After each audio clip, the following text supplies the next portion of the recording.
Hello guys, good morning all of you. I hope आप लोग स्वस्थ होंगे, मस्त होंगे। जैसा कि जानते हैं कि एनसीईआरटी की सीरीज चल रही है जिसमें मैं सिक्स क्लास की जियोग्राफी कवर कर रही हूँ। तो जिसमें ये टॉपिक है यानी कि major land forms of the earth, यानी अर्थ पे जो मेजर लैंड फॉर्म्स हैं उसके बारे में मैं बात करूँगी। तो चलिए स्टार्ट करते हैं बिना देरी किए हुए कि इस चैप्टर में क्या है, क्या क्या पढ़ना है। तो चलिए हम सबसे पहले बात करेंगे कि लैंड फॉर्म्स पे। तो लैंड फॉर्म्स में बात करें तो these land forms are a result of two process, यानी कि कोई भी जो अर्थ पे लैंड फॉर्म होता है वो जो है दो प्रोसेस के थ्रू बनता है। यानी कि स्लो मूविंग प्रोसेस होता है, यानी कि आपने देखा है ना कि जैसे अर्थ पे एक प्लेन एरिया होती है या फिर जैसे माउंटेन है तो माउंटेन बनता है, लेकिन आपने देखा नहीं क्योंकि ये बहुत स्लोली प्रोसेस है, यानी कि इसको टाइम बहुत ज़्यादा लग जाता है। जैसे कि आपने देखा है कि हिमालयन माउंटेन यानी कि वो बना हुआ है, वो लगातार बढ़ता ही जा रहा है, उसकी राइज होते जा रही है, बट उसको किसी ने देखा नहीं, उसको ऑब्जर्वेशन यानी कि जब टाइमली जब उसका यानी मेजरमेंट किया जाता है तो पता चलता है। तो उसी तरीके से है मोस्ट स्लोली प्रोसेस। तो आगे हम बात करें तो यहाँ पे कि उसके बाद बात करें तो कंटिन्यूस यानी ये लगातार यानी कि जो मूव कर रहा है, यानी कि अर्थ यानी कि जो प्लेट्स बनी हुई, मैंने आपको पहले बताया था कि अर्थ हमारी प्लेट्स से बनी हुई है, वो लगातार जब मूव करती रहती हैं जिसके लिए थ्रू जो है ये प्रोसेस यानी कि जो लैंड फॉर्म्स है वो बनते हैं। तो यहाँ फर्स्ट प्रोसेस में बात कर ले, एक इंटरनल प्रोसेस है जिसके थ्रू बनता है, और सेकेंड है एक्सटर्नल प्रोसेस। इंटरनल प्रोसेस यानी कि जिसमें upliftment and sinking of the earth surface at the several places, यानी कि जो इंटरनल यानी कि जो अर्थ नीचे से मूव कर रही है उसके थ्रू बनता है। और उसके बाद एक्सटर्नल प्रोसेस में बात कर लें तो जिसमें लगातार वो राइज करता है ऊपर आकर के ऐसे करके। तो वहाँ पे एक मिनट थोड़ा सा, तो सेकंड प्रोसेस एक्सटर्नल है जो कि continue bearing down rebuilding the land surface, यानी लैंड सरफेस पे होता है। और इंटरनल यानी कि अंदर यानी कि अंदर का प्रोसेस है। तो थोड़ा सा यहाँ पर बात कर ले तो एक्सटर्नल प्रोसेस में लैंड फॉर्म्स के, तो एक्सटर्नल प्रोसेस में इरोजन आता है फर्स्ट। इरोजन का मतलब यानी कि जैसे आपने देखा है ऐसे कोई पहाड़ी है, यहाँ कंटिन्यू जो वाटर यानी पानी गिरता रहता है, धीरे धीरे ये जो है ऐसे हो जाती है, यानी कि इरोड हो जाता है। तो उसी तरीके से यानी इरोजन कहा जाता है एक तरीके से अर्थ का जो लैंडफॉर्म यानी जो भी बनता है वो उसी तरीके से उसी के प्रोसेस यानी कि कभी हवा के से इरोड होकर के बनता है या फिर वाटर के इरोड होकर से बनता है। यानी कि जैसे आपने मरुस्थल में देखा होगा कि यानी कि डेजर्ट आपने देखा ना, तो डेजर्ट में कुछ इस टाइप सॉरी एक मिनट इस टाइप के कुछ ऐसे आपको जो है माउंटेन्स मिलेंगे। उसका रीज़न ये होता है कि यहाँ पर सॉफ्ट रॉक्स होती हैं जो कि हवा के यानी कि कंटिन्यू जब हवाएं उड़ चलती हैं वहाँ पे डिजर्ट में तो इस पे पड़ती है, जिसकी वजह से ये पूरा एरिया इरोड हो जाता है और इससे क्या हो जाता है, ये हार्ड रॉक होती है तो ये नहीं इसे इरोड होती है, तो इसके लिए के थ्रू इस तरीके से जो है कुछ माउंटेन्स बन जाते हैं जिनको वहाँ पे क्या कहते हैं मशरूम शेप जो है माउंटेन कहा जाता है। तो इस तरीके से इरोजन होता है। या फिर जनरली आपने यहीं कहीं भी नहीं देखा तो वाटर का कंटेंट कहीं गिरता है तो वो पत्थर हो या ज़मीन हो जो भी हो वो एक तरीके से जो है पटल शेप यानी कि गड्ढा बन जाता है, वो उस तरीके से आपने देखा। तो इस तरीके से ये इरोजन हो गया। सेकेंडली बात कर ले तो डिपोजिशन। डिपोजिशन का मतलब यानी कि कहीं अगर कुछ इरोड हो रहा है तो दूसरी जगह डिपॉजिट भी तो होगा। अगर बेसिकली इसका एग्जांपल मैं लूँ एक मिनट, तो डेजर्ट का बहुत अच्छा एग्जांपल है इससे। यानी कि डेजर्ट में आपने देखा जैसे मूवीज में देखा होगा ना, जो राजस्थान यानी कि रीजन के हैं लोग उनको पता होगा, या आपने अगर नहीं देखा तो मूवी में आपने जरूर देखा होगा कि कुछ इस टाइप्स के माउंट्स बने रहते हैं उसमें रेगिस्तान में। तो इस शेप के उसका रीज़न ये होता है कि उसमें जब हवा बहुत ज़्यादा चलती है तो वहाँ पर होता है पूरा रेत, यानी बिल्कुल ज़्यादा सैंड टाइप्स यानी कि रेत ही होती है, यानी कि जिसको डस्ट कह सकते हैं। तो बिल्कुल रेत होती है वो ऐसे यानी इरोड करती है, तो यहाँ से हवा ऐसे उठा यानी हवा जब चलेगी तो यहाँ से कुछ मिट्टी उठा लेगी और दूसरी जगह जा करके इसको डिपॉजिट करेगी। तो यहाँ इरोड होकर के यहाँ इस तरीके से कुछ शेप ऐसे बन जाता है जहाँ पर कभी-कभी जब पानी बारिश का रुक जाता है तो यहाँ लेक टाइप्स बन जाता है। और उसी तरीके से ये जो मिट्टी यहाँ से इरोड हुई है यहाँ जाकर डिपॉजिट होती है, यहाँ कुछ माउंट टाइप्स बन जाता है। अंडरस्टूड? तो आगे हम बढ़ते हैं। तो इस तरीके से यानी कि ये पानी के थ्रू भी होता है, यानी कि जब से आपने देखा ना जो नदियाँ होती है कंटिन्यू, जैसे ये गैंगेटिक प्लेन तो आपने सुना होगा, यानी जो यूपी और बिहार का रीजन है ये गैंगेटिक प्लेन में आता है। और उसका रीज़न ये है कि जैसे नदियाँ होती हैं जो अपने साथ बहुत सारे जो है सेडिमेंट्स लेकर आती हैं, यानी पत्थर, मिट्टी बहुत सा कुछ लेकर आती है, तो धीरे धीरे जाकर के अपने किनारों पे, अपने बैंक पे डिपॉजिट कर देती हैं। तो डिपॉजिट करने के बाद यहाँ कुछ जो है बैंक टाइप से बन जाता है, यानी कि वहाँ और दूसरी तरफ ये हो गया। तो उसी तरीके से जो गंगेटिक प्लेन है, यानी कि भी पहले जब बना था, यानी हिमालय बना था, तो यहाँ पर बिल्कुल गड्ढा टाइप्स था, बट जब हिमालय से बहुत सारी माउंट्स यानी रिवर्स निकली, तो अपने साथ जो सेडिमेंट्स लेकर आई, तो यहाँ पर जो है लाकर डिपॉजिट कर दिया, जिसकी वजह से गंगेटिक प्लेन बन गया। तो आई होप ये क्लियर हुआ होगा। जिस तरीके से इरोजन और डिपोजिशन का प्रोसेस मैंने आपको बताया।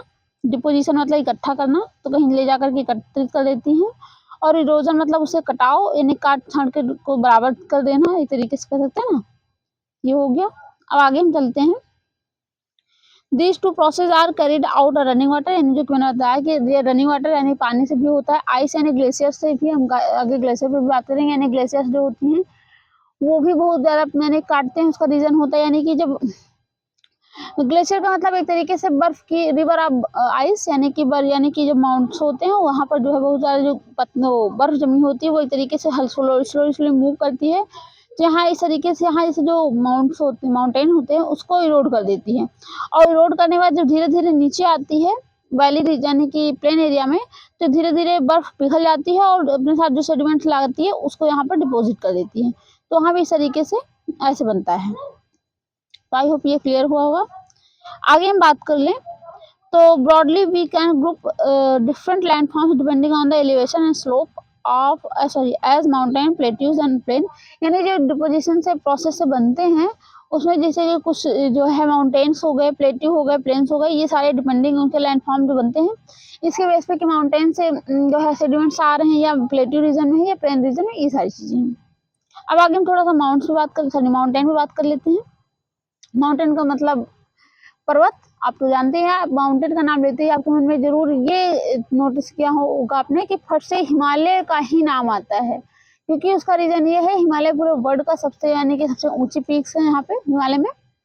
और सेकंड मैटर ये है कि यहाँ पर यानी कि इंडिया में रिलाई करता है, तो प्रॉपरली आपको इसके अबाउट कुछ ना कुछ सारी चीज़ें आपने सुनी होंगी, बचपन में पढ़ी होंगी, तो वो सारी चीज़ें। अब माउंटेन की बात कर ले तो natural elevation of the earth surface, यानी अर्थ सरफेस का यानी नेचुरली एलिवेशन होता है, यानी कि अर्थ का उठना। माउंटेन में have a small summit and a broad base, यानी कि जिसमें समिट ऊपर साइड तो स्मॉल होता है लेकिन नीचे बेस इसका बहुत ब्रॉड होता है। आपने देखा है ना माउंटेन का मतलब ऐसे करके ऐसे, यानी बेस तो बहुत ज़्यादा ब्रॉड है लेकिन इसका पीक अगर देखा जाए तो बहुत ज़्यादा बिल्कुल टिप है। उसके आगे हम बात कर ले तो it is a considerably higher than the surrounding area, यानी अपने एरिया से हायर होता है। आपने देखा ही माउंटेन का मतलब ही वही हुआ कि जो भी यहाँ प्लेन एरिया से बहुत ऊंचा होता है। आगे बात कर ले तो सब mountains are even higher than the clouds, यानी कि कुछ माउंटेन होते हैं जो कि जो है उससे क्लाउड से ऊपर होते हैं, यानी कि जो बादल होते हैं बादल का अप्रॉक्सीमेटली 4 किलोमीटर अप बन जाते हैं। लेकिन माउंटेन्स का जैसे कि आपने देखा हिमालय माउंटेन ही 8,850 फीट का है, सॉरी मीटर में है, तो मीटर में है, लेकिन अगर वहाँ यानी कि अप्रॉक्सीमेटली 9 किलोमीटर के अबव है, यानी कि लगभग में है अप्रॉक्सीमेटली, यानी कि 8,000 किलोमीटर, यानी कि जो है 8 किलोमीटर प्लस ही है, मोर देन 8 किलोमीटर। बट अगर माउंटेन यानी क्लाउड्स का होता है, जो क्लाउड ऐसे से बनते हैं, जो क्लाउड होते हैं क्लाउड वो अप्रॉक्सीमेटली 4 किलोमीटर अबव बनते हैं। तो आई होप ये क्लियर हुआ होगा। अब आगे हम बात कर लेते हैं यहाँ पे, तो जो है ये as you go higher the climate becomes colder, यानी कि आपने ये चीज़ मैंने आपको नेक्स्ट क्लास में बताई थी, यानी कि नेक्स्ट चैप्टर यानी प्रीवियस चैप्टर में बताया था कि जब हम ऊपर साइड जाते हैं तो जो है माउंटेन यानी कि जो क्लाइमेट होता है वो ठंडा होता है, यानी कि जो सीजन होता है, यानी कि यहाँ वेदर सिस्टम यहाँ का जैसे हाई, यहाँ पर गर्मी पड़ती है लैंड पे, ठंडी पड़ती है, बारिश होती है, लेकिन अगर आप ऊपर धीरे धीरे जैसे जैसे आएंगे वहाँ पर टेम्परेचर लो होता जाता है। तो ये आई होप क्लियर हुआ होगा। अब आगे हम बात कर ले तो वहाँ पर परमानेंटली रिवर्स ऑफ आइस, यानी कि वहाँ फ्रोजन होती है, यानी कि मैंने जो बताया आपको ग्लेशियर इसको कहा जाता है। यानी जब इसके इसी का कारण है क्योंकि जब हम ऊपर जाते थे, यानी कि कोई पहाड़ है यानी पर्वत, वो जैसे ऊपर जाते हैं तो यहाँ टेम्परेचर डिक्रीज होते जाता है, हाइट के साथ टेम्परेचर डिक्रीज होता है, तो जिसकी वजह से यहाँ पर जो है बर्फ यानी हमेशा जमी होती है, जिसको हम ग्लेशियर कहते हैं। इसको रिवर ऑफ आइस मैंने आपको ऑलरेडी बताया, क्योंकि ये स्लो मूव करती रहती है, बट बहुत स्लो, यानी कि जो बर्फ है वो तो पिघलते ही रहेगी, तो इस तरीके से मूव भी करती रहती है, लेकिन बहुत स्लोली प्रोसेस उसका होता है, पानी की तरह बहुत ज़्यादा रैपिड नहीं है। आगे बात कर लें जिसको ग्लेशियर कहा जाता है, जो कि बताया गया, यानी परमानेंटली बर्फ जो फ्रोज होती है वहाँ पे, फ्रीज होती है। There are some mountains you can not see, यानी कि कुछ माउंटेन्स आपने देखा होगा जो कि सी के अंदर भी होते हैं, यानी कि वो भी बहुत ऊंचे होते हैं, जिसको इंसलबर्ग कहा जाता है, आइसबर्ग कहा जाता है, approximately something something, you check it now. But यानी कि कुछ माउंटेन होते हैं जो कि यानी अंडर सी होते हैं, लेकिन वो जो सरफेस माउंटेन्स हैं उनसे भी ऊंचे होते हैं, लेकिन उसका रीजन होता है कि वो अगर वहाँ अंडर सी है तो वहाँ पर ऊपर साइड निकला हुआ इतना ही पार दिखेगा, तो पता चलेगा कि इतना ही ऊंचा है। बट अगर सी सरफेस से अंडर में देखा जाए तो इतना यहाँ से है, और वहीं पर यहाँ लैंड एरिया में देखा जाए तो इतने पर से है, तो ये ज़्यादा बड़ा दिखेगा, ये ज़्यादा बड़ा दिखेगा, तो इस तरीके से है। तो आगे हम बात करते हैं, थोड़ा सा इसे इरेज कर दें। अब यहाँ पे चलते हैं, तो उसके बाद because of a harsh climate less people live in the mountain areas, यानी कि आपने देखा कि माउंटेन एरिया में बहुत कम लोग रिलाई करते हैं, यानी कि जैसे कि शिवालिक रीजन है, यानी कि अपने यहाँ अगर देखा जाए तो उत्तराखंड का रीजन, यानी कि इंडिया का ये वाला पार्ट ऐसा करके, तो माउंटेन्स जो प्योरली माउंटेन एरिया है वहाँ पर तो लोग नहीं रहते, वहाँ पर सिर्फ जैसे क्लाइंबिंग के लिए जाते हैं वहाँ पर चढ़ते हैं, लेकिन प्रॉपरली अगर आदमियों को देखा जाए तो जो है जो प्लेन एरिया में रहते हैं। अगर हिली रीजन में जो लोग रहते हैं वहाँ जो है पॉपुलेशन बहुत कम होती है, उसका रीजन इतना हार्श, इतना यानी एक्सट्रीम टेम्परेचर होता है, यानी कि ऑलवेज परमानेंटली एंड जो है ठंड रहती है। उसके बाद जब ठंड यहाँ पड़ने लगती है तो वहाँ पे बहुत ज़्यादा ठंड हो जाती है, जैसे कि आपने सियाचिन में सुना होगा कि अप्रॉक्सीमेटली -30 टेम्परेचर रहता है, उसके बाद जब बहुत ज़्यादा ठंड पड़ती है -40-45 हो जाता है। तो जो सियाचिन ग्लेशियर है इस तरीके से इस जगह पे पड़ता है यहाँ पे, तो जो सियाचिन ग्लेशियर है यहाँ पे इंडिया में पड़ता है, तो वहाँ पर जब एक साइड तो आपने सुना होगा ना, ये वाला रीजन पूरा पाक, ऐसे जब इंडिया है तो ये वाला रीजन पाक को यानी पाक के यहाँ उसमें हैंडल किया है, यानी कि पाकिस्तान के उसमें, इसको हम पाक कहते हैं, पाकिस्तान ऑक्यूपाइड कश्मीर। तो ये वाला रीजन, तो इसी रीजन में बिल्कुल यहाँ पर जो है वो है, क्या कहते हैं, ऐसे करके सियाचिन है। तो यहाँ पर जब हमारी सेना इधर से रह जाती है और उधर से पाकिस्तान की सेना रहती है, जब बहुत ज़्यादा ठंडी पड़ती है तो इस तरीके से म्यूचुअल वो कॉन्सेप्ट है, यानी कि हमारा जो है म्यूचुअल रिलेशन कह सकते हैं तरीके से, कि जो है जब बहुत ज़्यादा ठंड पड़ने लगती है, यानी अप्रॉक्सीमेटली -30 जो टेम्परेचर होता है उससे अबव जाता है, यानी टेम्परेचर उससे भी लो हो जाता है, तो जो पाकिस्तान की सेना नीचे उतर जाती है और हमारी इंडिया की सेना नीचे चली जाती है। तो ये इस तरीके से, आई होप क्लियर हुआ होगा। तो आगे हम बात करते हैं, और इसमें जो है बहुत ज़्यादा स्लोप भी होता है, स्टीप स्लोप होता है, यानी ढलान वाला रीजन होता है, क्योंकि एक तरीके से जैसे वो थोड़ा सा दीवार होती है ना इस तरीके से, लेकिन दीवार बिल्कुल स्ट्रेट होती है, ये थोड़ा सा ऐसे होता है, तो इस तरीके से। और हाँ, ये हिमालयन माउंटेन की बात करें तो फोल्डेड माउंटेन है। अब फोल्डेड माउंटेन और ब्लॉक माउंटेन और वॉल्केनिक माउंटेन है, इन 3 टाइप्स ऑफ माउंटेन्स होते हैं। तो जिसमें इसमें मैं आपको प्रॉपरली ब्लॉक माउंटेन बताऊंगी। तो ब्लॉक माउंटेन का मतलब होता है इस तरीके से, यानी कि एक पेपर को ले लिया जाए, इधर से भी दबाया जाए, इधर से भी दबाया जाए, तो फाइनली ये पेपर ऐसे हो जाएगा, जैसे कि ये जो है लड़की दिखा रही है कि ब्लॉक माउंटेन किस तरीके से, इस तरीके से भी प्रेस किया जाए और इधर से भी प्रेशर लगाया जाए, तो फाइनली ये ऐसे उठ जाता है, तो इसको ब्लॉक माउंटेन कहते हैं। इसी तरीके से ये इस तरीके से, जैसे कि इंडिया या हिमालयन माउंटेन है, यानी कि जो हमारा इंडिया जब यानी कि जो इंडियन सब कॉन्टिनेंट है, ये फाइनली जो हमारा पहले ऑस्ट्रेलियन इंडो ऑस्ट्रेलियन का पार्ट था, यानी कि जो वो प्लेट टेक्टोनिक थ्योरी में मैं बहुत अच्छे से आपको डिफाइन करूंगी, इसमें प्रॉपर्ली थोड़ा सा कॉन्सेप्चुअल क्लैरिटी के लिए हम बता दें। तो जब हमारा इंडिया इधर मूव कर रहा था, यानी कि सब इसको सब कॉन्टिनेंट कहा जाता है, तो यानी कि जो इंडियन की प्लेट माउंटेन यानी मूव करके इधर आई थी, तो यानी यहाँ पर यूरेशियन प्लेट मिली थी, तो यूरेशियन प्लेट से टकराने के बाद जो है फाइनली इधर भी दोनों सबडक्ट ना हो करके जो है दोनों राइज करके इमर्ज हो गई, तो जिसकी वजह से यहाँ पर माउंटेन का निर्माण हो गया। इस तरीके से आपने देखा कि यहाँ पर बहुत बड़ी बड़ी पीक्स बने हैं, यानी माउंटेन के जो है बहुत ऊंचाई, जैसे वो एवरेस्ट है, हिमालय यानी कि वर्ल्ड की सबसे हाईएस्ट चोटी है। तो इस तरीके से ब्लॉक माउंटेन बनता है। और थोड़ा सा हम बात कर ले वहाँ क्या कहते हैं, एक मिनट, सॉरी, फोल्डेड माउंटेन है ये। अब ब्लॉक माउंटेन की बात करें तो जो है ब्लॉक माउंटेन इस तरीके से होता है, यानी कि जो अर्थ हमारी है वो जो कि प्लेट से बनी हुई है, ऐसे इस तरीके से कुछ दिन बाद इसमें क्रैक इधर डेवलप हो जाए, इधर डेवलप हो जाए, और फाइनली ये क्रैक डेवलप होने के बाद ये वाला पोर्शन पूरा कट के नीचे हो जाए, तो ऐसे ऐसे हो जाएगा ना, ऐसे सॉरी ऐसे हो जाएगा, तो ये यहाँ पर ऐसे कट जाएगा, फाइनली जो है यहाँ वाला ये हिस्सा यहाँ आ जाएगा, यानी कि ये वाला यहाँ से क्रैक डेवलप हो गया यहाँ से, तो ये प्लेट्स इधर अलग हो गया, इधर से अलग हो गया, तो ये फाइनली यहाँ डेवलप हो गया। तो इसके जो है कंपेरिजन में ये रीजन पूरा माउंटेनियस रीजन लगता है, ये रीजन पूरा माउंटेनियस रीजन लगता है, और ये वैली रीजन लगता है। जैसे कि अपने इंडिया में देखा कि अपने नर्मदा रिवर वैली आपने सुना है ना, तो उसका रीजन है कि जो है इसी तरीके से।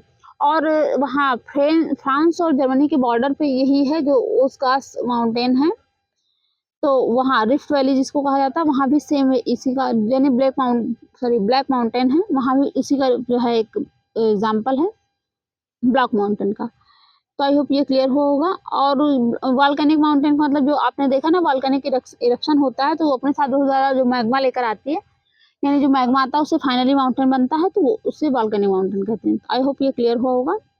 अब हम आगे बात करते हैं। तो माउंटेन्स में be arrange in a line known as a range, यानी कि माउंटेन जो बहुत सारे ये उसके रेंजेस होते हैं, जिसको हम यानी कि एक तरीके से उसे लाइन में अरेंज कर दिया जाता है, जिसको हम रेंज कहते हैं। अब आगे हम बात कर लें तो many mountain system consist of a series of the parallel ranges extending over hundreds of the kilometer, यानी कि बहुत ज़्यादा जो माउंटेन्स है उसको पैरेलल उसमें अरेंज कर दिया जाता है। यानी अरेंज करने का रीज़न वही है कि फाइनली जब परमानेंटली ये जो प्लेट्स इससे इसे टकरा रही है, तो इसी तरीके से माउंटेन का डेवलप होता चला जाता है।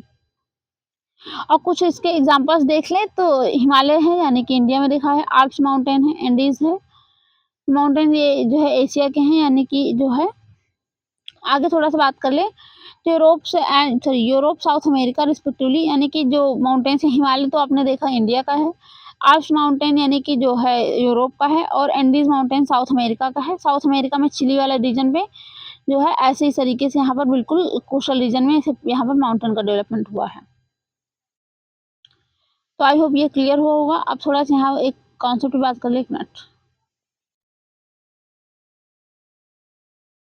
तो मौना किया यानी कि एक हवाई आइलैंड है, इसको कहा जाता है, पैसिफिक ओशियन में है ये।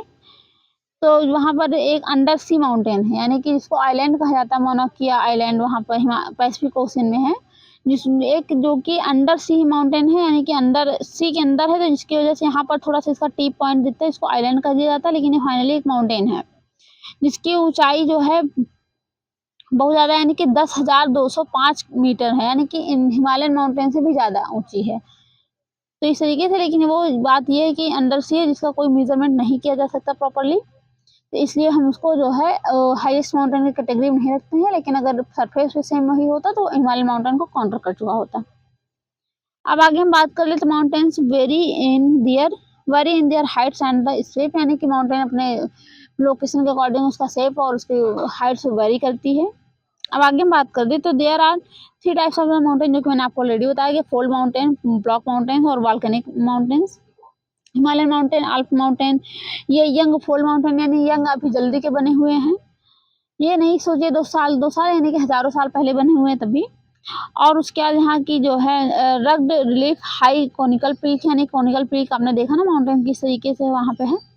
और अरावली भी ओल्ड फोल्ड माउंटेन है, यानी कि वो पुराना माउंटेन है। आगे बात कर ले तो जो है वर्ल्ड का सबसे, यानी कि अरावली है जो कि सबसे पुरानी माउंटेन, यानी कि जिसका आपने देखा ना रिसेंट में अभी बहुत ज़्यादा चर्चे में भी बना हुआ था। और उसका एक रीज़न ये भी है कि यानी वो अरावली इस तरीके से रोड हो चुकी है, बहुत ज़्यादा है नहीं उसकी, बहुत हाईएस्ट पीक 100 किलोमीटर अबव नहीं है बहुत जो उसकी पीक्स। उसी वजह से भी सुप्रीम कोर्ट ने डिक्लेयर किया था, यानी कि जो है 100 किलोमीटर जो अबव पीक्स होंगी उसको अरावली कंसीडर किया जाएगा, बाकी सारी को एक प्लेन एरिया और डेवलपमेंट के लिए उसको छोड़ दिया जाएगा। लेकिन इस तरीके से अगर 100 किलोमीटर देखा जाए कि अगर 100 मीटर करना था, 100 मीटर अगर देखा जाए तो पूरा फिर 95% अप्रॉक्सीमेटली जो है अरावली माउंटेन का 100 मीटर अबव है ही नहीं, ओनली 5% है जो कि अबव 100 मीटर है। तो इसकी वजह से फिर जो है इस पर स्टे लग गया हुआ है, तो फाइनली सुप्रीम कोर्ट ने जो डिसीजन दिया था तो अब वो क्या कहते हैं इम्प्लीमेंट नहीं हो सका। तो जो भी होगा उस पर हम आगे बात कर लेंगे। तो करंट में तो स्टे लगा हुआ है, तो इस पर डेवलपमेंट नहीं हो रहा है। आगे हम बात करते हैं। अब अपेलेशियन माउंटेन की बात कर ले जो कि नॉर्थ अमेरिका में है, यूराल माउंटेन रसिया में है, और have rounded features and low elevation, यानी ऊंचाई इसकी कम है। और they are very old fold mountain, यानी ओल्ड फोल्ड मैंने बताया ना कि फोल्ड माउंटेन जो अभी आपको बताया है, लेकिन ओल्ड है ना कि बहुत पुराने माउंटेन बने हैं, इस तरीके से। अब ब्लॉक माउंटेन की बात कर ले तो जिसके यानी कि ये वाला ये मैंने बताया था कि किस तरीके से नीचे आ जाता है, इसको हॉस्ट कहा जाता है, ये ग्रेवन हो जाता है, ये हॉस्ट कहा जाता है। तो इस तरीके से आगे हम बात कर ले तो राइन वैली जो कि उसगास माउंटेन मैंने आपको बताया कि यूरोप में पड़ता है। और उसके आगे हम बात कर ले तो ये सारी चीज़ें कि आपको एग्जाम्पल बता दिया। और उसमें कह रहा है कि आप एटलस में देख सकते हैं प्रॉपर्ली, अगर आप एटलस में या गूगल भी करेंगे तो आपको प्रॉपर्ली मिल जाएगा। अब वॉल्केनिक माउंटेन की बात करें जो कि वॉल्केनिक एक्टिविटी से बनता है प्रॉपर्ली, जैसे कि माउंटेन किलिमंजारो है अफ्रीका में, और माउंटेन फुजियामा जापान में, यानी कि जिसमें ऑलवेज कुछ ना मतलब एक्टिव वॉल्केनिक इरप्शन यानी एक्टिव वॉल्केनो है, वहाँ पर टाइमली कुछ ना कुछ टाइम पे वॉल्केनिक इरप्शन होता रहता है। माउंटेन आर वेरी यूजफुल, यानी माउंटेन बहुत ज़्यादा यूजफुल है जो कि आपको पता ही है। अगर इसके सिग्निफिकेंस में बात कर ले तो store house of the water, यानी कि वहाँ पर ग्लेशियर्स है जिसकी वजह से जो पिघलते हैं तो इसकी वजह से पानी का रिसोर्स बहुत अच्छा अप्रॉक्सीमेटली 90% वाटर कवर करता है, फ्रेश वाटर वहाँ से आता है। आगे हम बात कर ले तो many reverse have their sources of the glaciers, यानी जो कि मैंने आपको बताया भी कि ग्लेशियर का एक यानी कि बहुत ज़्यादा ग्लेशियर है तो जिसकी वजह से वहाँ पर रिवर ओरिजिनेट होती है, नीचे finally proper water safe water बिल्कुल फ्रेश वाटर आता है। जैसे कि आपने देखा होगा जो भी उत्तराखंड गए होंगे, नहीं अगर कहीं आपने घुमा है तो उत्तराखंड बेसिकली जा सकते हैं। तो जैसे मैं भी गई थी वहाँ पर, तो फाइनली देखा जाए तो हम माउंटेन से सीधे पानी आता है फ्रेश, बिल्कुल आपका जैसे लगता है ना कि जो आरओ का प्योर वाटर होता है उस तरीके से एकदम क्लियर, बिल्कुल क्लियर, बिल्कुल व्हाइट और ठंडा पानी आता है। मतलब आप पियेंगे तो आपको बहुत अच्छा लगेगा। तो मैं भी गई थी वहाँ पर, मैंने देखा तो उसका टेस्ट बहुत अच्छा था।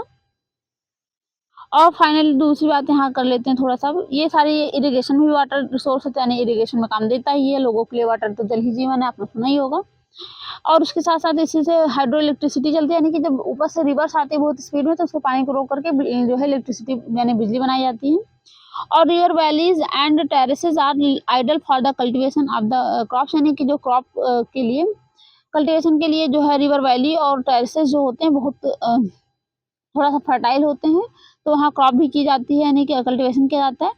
उसके आगे हम बात कर ले तो mountain have a rich variety of the flora fauna, यानी वहाँ डिफरेंट तरीके से जानवर भी आपने देखा कि शेर चीता ये सारे बहुत सारे जानवर यानी कि बियर ये वहाँ पर लाई करते हैं। और फ्लोरा है डिफरेंट तरीके के जो है वो क्या कहते हैं ट्रीज प्लांट्स पाए जाते हैं, जैसे कि ये कहा जाता है कि जो पूरे भारत की जो डाइवर्सिटी वहाँ पर 50% बायोडाइवर्सिटी है वहाँ पर निवास करती है, वहाँ हिमालय रीजन में। और उसके बाद हम बात कर ले तो the forest provide fuel fodder shelter, यानी कि वहाँ पर बहुत ज़्यादा फॉरेस्ट भी हैं, यानी कि वहाँ पर अगर देखा जाए तो जैसे कि आपने उत्तराखंड देखा होगा तो बेसिकली वहाँ का मैं एग्जांपल बहुत ज़्यादा दूंगी क्योंकि वहाँ का फॉरेस्ट बहुत ज़्यादा है, फॉरेस्ट लैंड। और वहाँ पर फॉरेस्ट जो होते हैं ना जैसे चीड़ का पेड़ है, ये सारी चीज़ें तो बहुत मजबूत होती है इसकी लकड़ियाँ, तो वो हमें फॉडर शेल्टर और जो है प्रोडक्ट्स यानी कि जो फॉरेस्ट यानी फॉरेस्ट एरिया है तो फॉरेस्ट आपको पता ही है कि ट्रीज क्या क्या कितने ज़्यादा इंपॉर्टेंट होते हैं, वो फ्रूट्स भी देते हैं हमें, उसके साथ जो है हमको टिम्बर्स भी देते हैं, फ्यूल का यूज़ करते हैं ना उसी पेड़ों से, तो ये सारी चीज़ें हमें प्रोवाइड करते हैं। तो और आगे हम थोड़ा सा चलते हैं यहाँ पे, तो ये माउंटेन ये वॉल्केनिक इरप्शन का बात करें कि वॉल्केनिक माउंटेन किस तरीके से होता है, इस तरीके से यानी कि जब ऐसे माउंटेन जब इरप्ट करता है तो ये जब ये मैग्मा ऐसे साइड साइड यानी कि पूरा फ्लो करके एरिया वाइज यानी फैल जाता है तो फाइनली इस तरीके से बन जाता है। और ये इंटरनली पार्ट दिखाया गया है कि मैग्मा किस तरीके से होता है, तो इस तरीके से अर्थ में जो मैग्मा चैम्बर यहाँ होता है यानी इससे धीरे धीरे ऐसे माउंट यानी कि जब राइज करता है यानी गर्म होता है, आपको पता ही ना कि जब पानी गर्म होता है तो ऊपर की तरफ राइज करता है, उसी तरीके से मैग्मा नीचे अर्थ अभी भी बहुत गर्म है, फाइनली वहाँ पर लिक्विड में हो सब कुछ पाया जाता है, तो इस तरीके से अर्थ ऐसे निकलती है और बीच में जो है ये टिप हो जाता है तो इसमें इधर से थोड़ा सा निकलने की कोशिश करता है, बाकी यहाँ पर से ऐसे निकल करके और बहुत ज़्यादा धुआं ऐस ये सारी चीज़ें अपने साथ ले आता है। तो huge cloud of the steam volcanic ash and gas यानी कि अपने साथ बहुत सारी गैसेस ले आता है, ऐश ले आता है, बहुत सारे कुछ जो है मिनरल्स भी लाता है, तो ये सारी चीज़ें तो जैसे लावा बॉम्ब इस तरीके से निकलते हैं कि जो है। और उसके volcanic cone is composed of the layers of the ash and lava, यानी कि इस तरीके से जो है लावा निकलता है, फिर उसके बाद ठंडा हो जाता है तो उसके कुछ एसेस निकलते हैं, फिर लावा निकलता है, फिर ऐसे इस तरीके से लेयरिंग में हो जाता है। Molten rocks flowing down the side of the called lava, यानी कि जो लावा किसको कहा जाता है मैग्मा, यानी जो इंटरनली होता है जब अर्थ के अंदर होता है तो उसको मैग्मा कहा जाता है, बाहर आता है उसको लावा कहा जाता है। तो लावा का मतलब आप ये खाने वाला मत समझ लीजिएगा, ये जो मोल्टन मैग्मा होता है यानी कि जो मिट्टी है इस तरीके से अंदर का जो पार्ट है वो यानी अर्थ का, वो बिल्कुल लिक्विड शेप में आता है और वो आकर के बाहर बह जाता है, बह करके साइड से इस तरीके से लेयरिंग में बन जाता है, इसको हम लावा कहते हैं।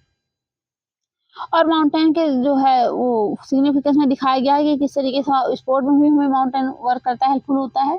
टूरिज्म सेक्टर बहुत जो है ये क्या कहते हैं एनहांस करता है, इम्प्रूव करता है। और फॉरेस्ट की बात कर रहे थे तो गम, राइजिन, ये सारी चीज़ें फॉरेस्ट मिलती हैं। माउंटेन्स प्रोवाइड करता है idyllic site for the tourist, मैंने क्या आपको बताया भी। और कुछ स्पोर्ट में भी जैसे paragliding, hang gliding, river rafting and skiing are popular in the mountains. यानी बहुत सारी मूवीज में आपने देखा होगा, फाइनली नहीं घूमने गए हैं पर्वतों पे, और मेनली जाने के लिए भी आप थोड़ा सा अगर कहीं नहीं जाते तो आप इंडिया जरूर घूमिएगा। इंडिया के कुछ पार्ट्स होते हैं जो कि बहुत ज़्यादा आइडल हैं और बहुत यूनिक है, तो आपको चांस मिले तो आप जरूर जाइएगा। यानी माउंटेनियस रीजन बहुत अच्छा है, वहाँ बहुत शांति है, यानी वहाँ का इन्वायरमेंट भी थोड़ा सा अच्छा है, पॉल्यूशन नहीं है, ये सारी चीज़ें। और उसके आगे हम प्लेट्यू बात कर लें तो प्लेट्यू किस तरीके से होती है, तो प्लेट्यू यानी माउंटेन के तरीके से जो थोड़ा सा ये इसका फ्लैट वो पार्ट होता है। तो plateau is the elevated flat land, यानी कि फ्लैट लैंड पे एलिवेट करते हैं, यानी कि जैसे माउंटेन तो इस तरीके से स्टीप होते हैं, लेकिन ये प्लेट्यू बिल्कुल थोड़ा सा फ्लैट होता है। इसको टेबल लैंड स्टैंडिंग कहा जाता है। अब द सराउंडिंग एरिया, अपने एरिया से थोड़ा सा ऊंचे उठे होते हैं, बट ये थोड़ा सा फ्लैट होते हैं, तो इस तरीके से जैसा कि आपने फोटो में देखा। आगे हम बात कर लें तो आप प्लेट्यू में have one or more sides with steep slope, यानी कि थोड़ा इसमें स्टीप स्लोप होता है। इसका रीजन ये है कि क्योंकि यहाँ पर ढलान कम होती है, इसका रीजन ये कि बिल्कुल फ्लैट शेप है, तो जैसे एक तरीके से आपने दीवार और छत देखा ना, इस तरीके से होता है। The height of the plateau often varies from few 100 meters to several 1000 meter, यानी कि कहीं कहीं 1000 मीटर होता है, कहीं 100 मीटर होता है, वो वेरी करता है लोकेशन अकॉर्डिंग। और उसके आगे बात कर ले तो प्लेट्यू लाइक माउंटेन में भी यंग और ओल्ड, ये भी यानी प्लेट्यू भी कुछ ओल्ड होते हैं, कुछ यंग होते हैं। जिसमें एग्जांपल में बात कर ले तो east African plateau in Kenya, Tanzania, Uganda, the western plateau of Australia और अदर एग्जाम्पल, यानी इसके बहुत सारे एग्जाम्पल्स हैं जो कि ओल्डेस्ट हैं। इंडिया का जो दक्कन प्लेट्यू है, यानी कि जहाँ पर ब्लैक सॉइल पाई जाती है, वो एक तरीके से बहुत ओल्डेस्ट माउंटेन ओल्डेस्ट प्लेट्यू है, उसका एग्जाम्पल है। तो ये सारी चीज़ें वर्ड का भी कुछ आप याद करिएगा, क्योंकि प्रीलिम्स में बहुत इंपॉर्टेंट होता है और मेंस में भी एग्जाम्पल के लिए इंपॉर्टेंट होता है, तो ये सारी चीज़ें आपको थोड़ा सा नोटिस करने की जरूरत है। यानी कि ईस्ट अफ्रीकन प्लेट्यू इन केन्या में पाया जाता है, ये प्रीलिम्स में पूछा जा सकता है, इसे न्यूज़ आपको उसमें मैप से जो क्वेश्चन आते हैं तो उसमें। और उसके वेस्टर्न प्लेट्यू आप ऑस्ट्रेलिया में पाया जाता है, तंजानिया युगांडा में फैला हुआ है ईस्ट अफ्रीकन प्लेट्यू है, तो इस तरीके से। अब तिब्बतन प्लेट्यू तो आपने देखा ना, इंडिया इस तरीके से है ऐसे, तो ये वाला रीजन पूरा तिब्बतन प्लेट्यू आता है। तो वहां बात कर लेते is the highest plateau in the world, यानी कि हाईएस्ट प्लेट्यू है जिसकी ऊंचाई 4000 से 6000 मीटर है, यानी कि अप्रोक्सीमेटली 4 किलोमीटर से 6 किलोमीटर अबव है, जो है अपने सी लेवल से। सी लेवल का मतलब ये RCC है, ये यहाँ से पानी भरा हुआ है और लैंड के इक्वल जो होती है वहां से नापा जाता है उसके अकॉर्डिंग। अब बात तो आगे कर ले तो plateau are very useful because they are rich in the mineral deposit, यानी प्लेट्यू में मिनरल्स बहुत ज़्यादा होते हैं, जैसे कि आपने देखा है कि छोटा नागपुर प्लेट्यू, दक्कन प्लेट्यू, महाराष्ट्र का जो है महाराष्ट्र रीजन, यहाँ सब जो है बहुत ज़्यादा, यानी कि कोल, छोटा नागपुर प्लेट्यू तो आपने देखा है, यहाँ पर कोल बहुत ज़्यादा पाया जाता है। तो इस तरीके से आगे हम बात कर ले तो result many of the mining areas, यानी कि जहाँ माइनिंग बहुत ज़्यादा की जाती है प्लेट्यू रीजन में, यानी कि जैसे इंडिया में ही देखा जाए, मेघालय रीजन, यहाँ सब जगह। और उसके आगे हम बात कर ले तो Africa plateau is famous of the gold and diamond mining, यानी अफ्रीका में गोल्ड पाया जाता है, आपने सुना ही होगा। तो वहाँ पर डायमंड के लिए भी, यानी गोल्ड और डायमंड बहुत ज़्यादा पाया जाता है, तो वहाँ भी फेमस है। आगे इंडिया में बात कर ले तो India huge reserve of the iron, coal, manganese are found in the Chota Nagpur plateau, जो कि मैंने आपको बताया। छोटा नागपुर प्लेट्यू की अगर बात करें लोकेशन की तो ऐसे करके ऐसे, यानी कि थोड़ा सा एक मिनट, ये जो बिहार वाला रीजन आपने मैप में देखा ही होगा ना, ऐसे करके ऐसे है, तो ये जो बिहार वाला रीजन है और झारखंड वाला रीजन, उसके बीच में जो छोटा नागपुर प्लेट्यू पाया जाता है फाइनली वहाँ पे। तो इस तरीके से वहाँ यानी कि पाया जाता है कि कोल, आयरन का, यानी मैग्नीज, इन सब का स्टोरेज है।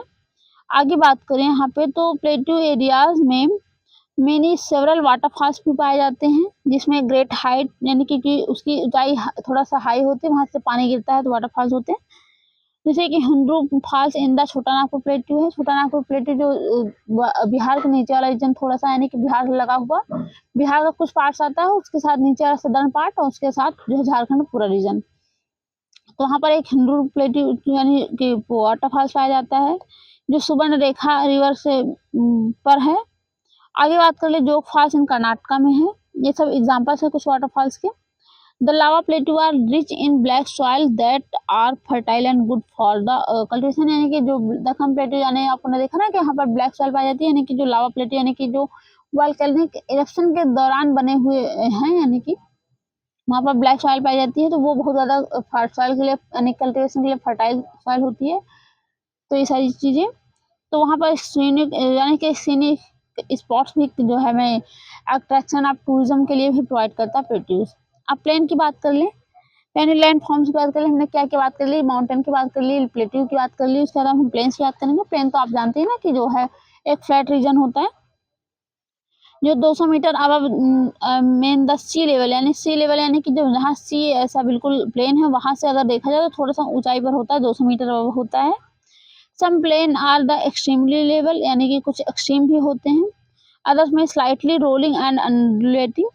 आगे हम बात कर ले तो कुछ जो है यानी कि कुछ प्लेन्स होती हैं जिनको रिवर्स बनाती हैं और उनके ट्रिब्यूटरी यानी कि जैसे गंगेटिक प्लेन यानी कि गंगेटिक प्लेन का मतलब कि मैंने बताया कि यहाँ पर गंगा यमुना रिवर्स जो है ला करके यहाँ पर सैंड को अपने डिपोजिट कर दिया सेडिमेंट्स को, उसको फाइनली गंगेटिक रीजन बन गया।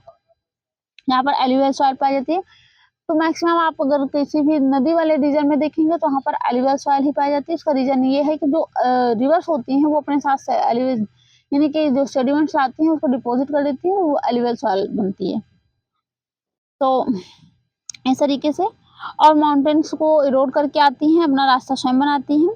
आगे बात कर ले तो carry forward the eroded materials यानी अपने साथ जो इरोड करके मटेरियल्स ले आती है वो यहाँ प्लेन मतलब लाती है, यहाँ पर डिपॉजिट कर देती है, इस तरीके से प्लेन बन जाता है और फाइनली बहुत फर्टाइल भी होता है, जैसे कि एलुवियल सॉइल आपने देखा ही है। आगे बात कर ले silt along their courses and in their valleys यानी कि उसमें बहुत सारे स्टोन सिल्ट सारी चीजें मिलती हैं और अपने साथ लेकर भी आती हैं। It is from this deposit that plains are the formed यानी जो डिपोजिट करके बनाती है फाइनली। अब आगे हम बात कर ले तो generally plains are very fertile यानी जो कि होता है प्लेन जो प्लेन रीजन बहुत ज़्यादा फर्टाइल होता है और यहाँ पर ट्रांसपोर्ट सिस्टम की ट्रांसपोर्ट नेटवर्क बहुत ज़्यादा इजी होता है। यानी प्लेन रीजन में सड़क बनाना है, घर बनाना है, बिल्डिंग बनाना, सारी चीज़ें बहुत ईजिली बन जाती हैं बनाने में। उसका यानी कि कुछ बहुत ज़्यादा कास्ट नहीं आती, उसका रीजन प्लेन एरिया है तो बिल्कुल डायरेक्टली वहाँ पर नहीं उखो तो उसका बनाना स्टार्ट कर दो। आगे बात कर ले तो these plains are very thickly populated regions of the world यानी कि प्लेन रीजन में बहुत ज़्यादा पॉपुलेशन पाई जाती है। उसका रीजन है कि प्लेन एरिया है, वहाँ पर वाटर की अवेलेबिलिटी हो जाती है, फाइनली वहाँ रहने में थोड़ा सा इजी रहता है, टोपोग्राफी अच्छी है। जैसे कि नॉर्थ यानी कि एशिया, नॉर्थ अमेरिका, यहाँ पर आप देखते हैं फाइनली। और आगे हम बात कर ले तो इन एशिया यानी कि plains are the formed by the Ganga यानी ब्रह्मपुत्र रीजन यानी कि आपने बताया यांग इन चाइना यानी कि इंडिया में जैसे गंगेटिक प्लेन है और इधर ब्रह्मपुत्र यानी असम वाला रीजन और यांगजे इन जो है चाइना में पाया जाता है। और उसके आगे हम बात कर ले तो plains are the most useful areas of the human habitation यानी कि ह्यूमन इजिली सर्वाइव कर लेता है, बहुत ज़्यादा यूजफुल होता है। और आगे बात कर ले there are the great concentration of the people as more flat land is available for the building houses as well as the cultivation यानी कि जो है यहाँ पर रहना इजी हो जाता है यानी बिल्डिंग बनाने के लिए और फाइनल कल्टिवेशन के लिए भी इजी होता है और उसके साथ साथ थोड़ा सा फर्टाइल सॉइल भी होती है। आगे बात कर ले तो यहाँ का इंडो गंगेटिक प्लेन इंडिया का यानी कि सबसे ज़्यादा फेमस है, यहाँ पर बहुत ज़्यादा पॉपुलेशन भी पाई जाती है, हमने देखा भी है। बिहार और यूपी बहुत ज़्यादा पॉपुलेटेड एरिया है यानी कि यूपी देखा जाए तो first populated state of India से third populated state of Bihar है, ऑफ इंडिया बिहार है यानी कि। और इस तरीके से ये जो है ये थोड़ा सा प्लेन एरिया में दिखाया जा रहा है कि किस तरीके से जो है कल्टीवेशन के लिए इजी होता है, कहाँ हम क्या क्या कल्टीवेशन करते हैं। यानी कि जो एक्वाकल्चर है ये जो यानी कि जो थोड़ा सा जो वाटर लॉग्ड क्रॉप्स होती हैं वो होता है, ये थोड़ा सा जिसमें वाटर कम जरूरत होती है, ये सारी चीज़ें इस तरीके से लेयरिंग में उगा सकते हैं। और finally land forms and the people. अब पीपल का उससे रिलेशन क्या हो गया है, यानी कि जो है पीपल ने उसे बहुत ज़्यादा पॉल्यूटेड कर दिया है। पहले तो जो इतना ज़्यादा इतना अच्छा था, ये सारी चीज़ें नेचुरल गिफ्टेड हैं, यानी कि लेकिन उसको ह्यूमन ने अपना थोड़ा-सा उसमें एक्टिविटीज़ करके वो सारी चीज़ें फाइनली उसने थोड़ा-सा यानी एक तरीके से पॉल्यूटेड कर दिया है, कह सकते हैं ना कि आपने देखा है बहुत ज़्यादा गंदा कर दिया है, इसको इरोड कर दिया है, उसका एक तरीके से एक्सप्लॉइटेशन किया है। Life is difficult in mountainous areas, यानी कि आपने देखा ही है कि यानी कि माउंटेनियस एरिया में हम बहुत रह नहीं सकते हैं, बहुत ज़्यादा एक्सट्रीम टेम्परेचर में नहीं रह सकते हैं और डिफरेंट टाइप्स के जो लैंडफॉर्म्स पाए जाते हैं जिसमें हम फाइनली प्लेन एरिया में ही जो है बेटर कंडीशन प्रोवाइड यानी करवाता है हमें जो प्लेन एरिया है। It is easy to grow crops, buildings, house, यानी जो कि मैंने आपको बताया कि बहुत ईज़ी है यहाँ पर बनाना। माउंटेन एरिया में थोड़ा-सा हर्डल भी है। आगे बात कर ले तो नेचुरल कैलामिटी, तो यानी कि कुछ कैलामिटीज़ भी होती हैं नेचुरली, यानी कि जिसे हमें फेस भी करना पड़ता है। फाइनली अगर नेचुरल कैलामिटी में देखा जाए तो जैसे अर्थक्वेक है। अर्थक्वेक तो एक वो है, यानी कि 2 प्लेट्स यानी जो अर्थ हमारी प्लेट्स मिलकर बनी है, जो टकराती है एक-दूसरे से, थोड़ा-सा जो हलचल होती है वही अर्थक्वेक है। वोल्केनिक इरप्शन, यानी कि जो प्लेट्स होती हैं ये जो है सबडक्ट करती हैं। फाइनली यहाँ पर बहुत ज़्यादा गर्मी इसकी वजह से ये पूरा ये सब प्लेट सबडक्ट करके यहाँ पर बिल्कुल लिक्विड हो जाती है। उसे फाइनली जहाँ पर थोड़ा-सा पतली परत होती है वहाँ पर फोड़ करके ऊपर निकल जाती है और यहाँ पर माउंटेन बना देती है वोल्केनिक इरप्शन। तो ये सारी चीज़ें होती हैं। स्टॉर्म्स एंड द फ्लड, यानी कि कुछ कभी तूफान भी आ जाता है, कभी बाढ़ आ जाती है, सारे नेचुरल कैलामिटीज़ हैं। जिसकी वजह से लोगों को यानी डिस्रप्शन भी होता है, डिस्ट्रक्शन भी होता है, लाइक यानी जीना थोड़ा-सा हार्ड भी हो जाता है। इसमें हेल्थ और वेल्थ दोनों का थोड़ा-सा नुकसान होता है और huge loss of the life property, यानी सारी चीज़ें होती हैं। जिसके लिए हमें अवेयरनेस थोड़ा-सा जो है क्रिएट करना चाहिए। इंसिडेंसेस, जो भी इंसिडेंसेस होते हैं लोगों को थोड़ा-सा बताना चाहिए, ये सारी चीज़ें होती हैं जो कुछ एरिया पर्टिकुलरली फिक्स हैं। तो वो फिक्स हैं, यानी कि कुछ एरियाज़ होते हैं, यानी कि जैसे कि माउंटेनियस रीजन है तो वहाँ पता ही होगा कि ठंड बहुत ज़्यादा पड़ती है। दूसरी बात लैंडस्लाइड, यानी कि जो लैंडस्लाइड होता है हिमस्खलन, यानी कि जिसको भूस्खलन कहते हैं। तो इस तरीके से जो है लैंडस्लाइडिंग वहाँ हो जाती है। लैंडस्लाइड का मतलब जैसे ये पहाड़ है, उस पर्वत है, वो धीरे-धीरे ऐसे रहता है, उसे कट के से नीचे गिर गया। तो कट गिरने के बाद जो है यहाँ पर बहुत सारे लोग जो है वहाँ पूरा इंफ्रास्ट्रक्चर टूट जाता है, लोग मर जाते हैं, सारी चीज़ें होती हैं। और उसके बाद हम बात करें नेक्स्ट, तो उसके लिए हमें अवेयरनेस क्रिएट करना चाहिए उसके साथ, यानी कि और हाँ, जो जैसे कि कुछ जो क्या कहते हैं फ्लड अफेक्टेड रीजन है, यानी कि जैसे बिहार का जो है नदर्न पार्ट है, उसमें बहुत ज़्यादा रिवर्स हैं। जब बारिश का टाइम होता है तो वहाँ पर इसमें पानी भर जाता है, बहुत ज़्यादा नदी के रिवर में बहुत ज़्यादा एक्सेसिव वाटर होता है, तो जिसके थ्रू जो है यहाँ पर पानी बढ़ जाता है, बाढ़ आ जाती है। तो ये सारी चीज़ें फिक्स हैं, यानी कुछ रीजन फिक्स ही होता है कि वहाँ पर नेचुरल कैलेमिटीज़ में कुछ होगी ही। और आगे हम बात कर ले, यानी कि जैसे फायर ऑफरिंग्स आपने सुना होगा, तो वो रीजन ऐसा है जहाँ पर क्या कहते हैं जापान भी रिलाई करता है, वहाँ पर अर्थक्वेक और वो वोल्केनिक इरप्शन भी बहुत ज़्यादा होता है। इसका रीज़न है कि यहाँ पर ओशियन प्लेट्स है, यहाँ पर जो है वो क्या कहते हैं कॉन्टिनेंटल प्लेट्स है, जो कि ऑलवेज कुछ ना कुछ ऐसे टकराती रहती है और कुछ ना कुछ होता रहता है, यानी कि अर्थक्वेक्स और का वो वोल्केनिक इरप्शन होता रहता है। तो ये सारी चीज़ें फिक्स हैं जो एरिया, तो वहाँ के लिए भी लोगों को अवेयर करना चाहिए और जो है जो नेचुरली यानी कि जो प्लेन एरिया में रहते हैं उनको भी जाना चाहिए, क्योंकि कभी-कभी सडनली कुछ भी हो जाता है तो नेचुरली है। लेकिन हर चीज़ें नेचुरली कह सकते हैं, लेकिन हाँ नहीं हो सकता जैसे कि नॉर्मली, लेकिन कुछ एरिया फिक्स है वहाँ की नॉर्मली होता रहता है।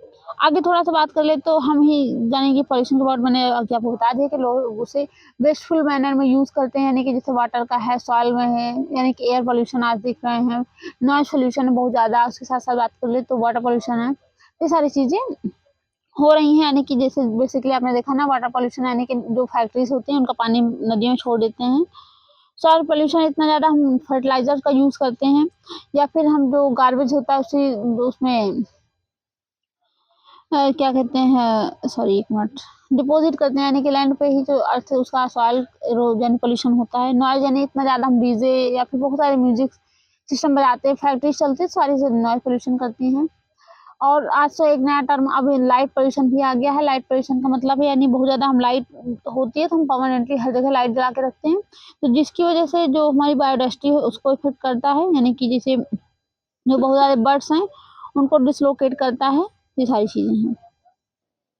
तो इसमें हमें थोड़ा फोकस करना चाहिए। यहाँ पर एक वो दिया गया है, एक स्वच्छ भारत मिशन भी जो है वो चलाया गया था इंडियन गवर्नमेंट के द्वारा, जिसको आप लोग भी थोड़ा-सा उसमें पार्टिसिपेट करिए। और कुछ ये लैंड्स यानी कि लैंड फॉर्म्स दिए गए हैं, यानी कि जिसमें देखें तो ये फर्स्ट है, ये डेज़र्ट एरिया है, सेकंड ये रिवर का एरिया है, थर्ड ये जो है यानी मैदानी भाग है। यहाँ पर किस तरीके से लोग रहते हैं, यानी कितना सुंदर फॉरेस्ट है। ये हिली रीजन है, यहाँ पर इस तरीके से घर बना के रहते हैं।